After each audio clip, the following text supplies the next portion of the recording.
So when we left off yesterday, Henry was trying to figure out how he was going to get the money to buy Scooter a football. And I told you to think about what are some ways that Henry probably could have earned money, but also how are things going to go wrong for Henry, because they always seem to.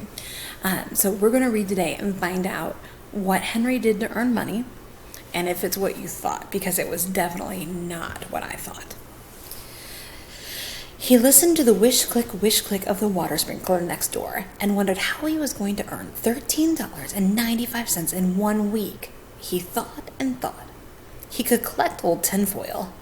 Oh, no, that would take too long. Junkmen didn't want little wads of tinfoil that came from old packs of candy. They wanted big pieces that were too hard to find. Maybe he could ask the neighbors for old papers and magazines. No, he'd already collected all he could find for a school paper drive the week before. Besides, the junkmen paid only half a cent a pound.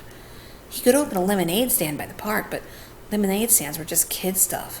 Mothers and fathers were the only people who really spent any money for lemonade. He could charge 50 cents for mowing lawns. That would be $1 for 2 lawns. He would have to mow 28 lawns to earn $13.95.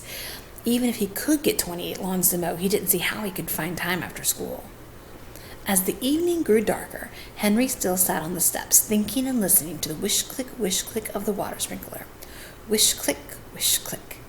Then Mr. Hector Grumby, who lived next door, came out of the house and shut off the water. Henry liked Mr. Grumby, but he wasn't so sure about Mrs. Grumby. She sprinkled Doggy Begone over her shrubbery, and Ribsy didn't like the smell very much. Henry noticed that Mr. Grumby had a flashlight in one hand and a quart fruit jar in the other.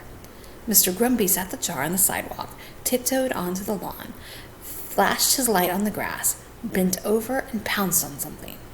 Then he picked it up and put it into the jar. It was too dark for Henry to see what it was. The next time Mr. Grumby pounced, he didn't put anything into the jar. Henry heard him mutter, "Oops, that one got away." Henry couldn't stand it any longer. He had to know what Mr. Grumby was doing.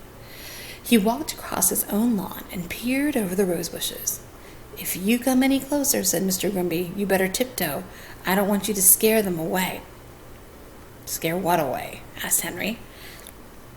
"Night crawlers," said Mr. Grumby. "Night crawlers!" exclaimed Henry. "What are night crawlers?" "Worms," said Mr. Grumby. "Great big worms. Do you mean to say you've lived here all these years and never seen a night crawler?" Let's see if you can kind of see the picture.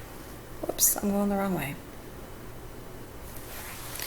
"No, I haven't," answered Henry. "How big are they?"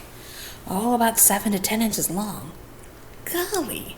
Henry could hardly believe it. 10 inches long? I didn't know worms came that big. We're talking like, that's a big worm. "Here's one." Mr. Grumby swooped and held up a worm in the beam of his flashlight. It was a big, fat worm. It was at least 9 inches long and as big around as a pencil. "Wow," said Henry. It was hard to believe, but there it was. Mr. Grumby put it into the jar. "Do you use them to catch fish?" asked Henry. "That's right," Mr. Grumby pounced again. "What kind of fish?" "Some kinds of trout, salmon, perch, catfish, different kinds of fish. I'm going salmon fishing in the Columbia River in the morning." Henry thought this over. "Do you always catch worms at night?" "Yeah, they only come out at night when the ground is wet. I give the lawn a good soaking so they'll come up to the top. Then I turn on the light and grab them quick before they have a chance to pull back into the ground." Mrs. Grumby stepped out onto the porch and called to her husband. "Hector, if you expect me to have a lunch ready for you to take fishing at 3 o'clock in the morning, you better go to the store for a loaf of bread right now before it closes." "All right, in a minute." As his wife went back into the house, Mr. Grumby said to Henry, "Hey, how would you like to earn some money?" "Catching worms? I say I would. I'll pay you a penny apiece for every nightcrawler you catch." "Golly," said Henry, "a penny apiece? How many do you want?" "As many as you can catch. If I can't use them, some of the other men can." He handed Henry the jar and the flashlight, got into his car, and drove away. A penny apiece? There were 100 pennies in $1, so it would take 1,395 worms to pay for the football, and 41 worms for the tax.